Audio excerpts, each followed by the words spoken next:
ಎಲ್ರಿಗೂ ನಮಸ್ಕಾರ. ನಿನ್ನೆ ನಡೆದ ಕೋಲ್ಕತ್ತಾ ನೈಟ್ ರೈಡರ್ಸ್ ಮತ್ತು ಸನ್ರೈಸರ್ಸ್ ಹೈದರಾಬಾದ್ ನಡುವಿನ ಪಂದ್ಯದಲ್ಲಿ ಹರ್ಷಿತ್ ರಾಣಾ ಅವರು ಕನ್ನಡಿಗ ಮಯಾಂಕ್ ಅಗರ್ವಾಲ್ ಅವರ ವಿಕೆಟನ್ನು ತೆಗೆದುಕೊಂಡು ಸಿಕ್ಕಾಪಟ್ಟೆ ಅಗ್ರೆಸಿವ್ ಸೆಲೆಬ್ರೇಷನ್ ಮಾಡಿದ್ದು ತಮ್ಮೆಲ್ಲರಿಗೂ ಗೊತ್ತೇ ಇದೆ.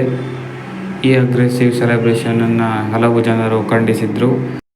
ಇದೀಗ IPL ಕೋಡ್ ಆಫ್ ಕಂಡಕ್ಟ್ ಕೂಡ ಒಂದು ನಿರ್ಧಾರಕ್ಕೆ ಬಂದಿದೆ. ಅದು ಏನಂದರೆ, ಹರ್ಷಿತ್ ರಾಣಾ ಅವರ ಆ ರೀತಿಯ ವರ್ತನೆಗೆ ಅವರ 60% ಮ್ಯಾಚ್ ಫೀಸನ್ನು ಫೈನ್ ಅಂತ ಹಾಕಿದ್ದಾರೆ. 60% ಮ್ಯಾಚ್ ಫೀಸನ್ನು ಅವರು ಫೈನ್ ಅಂತ ಕಟ್ಟಬೇಕಾಗತ್ತೆ.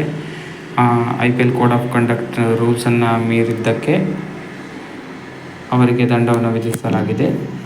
ಇದಾಗಿತ್ತು ಈ ಹೊತ್ತಿನ ಅಪ್ಡೇಟ್.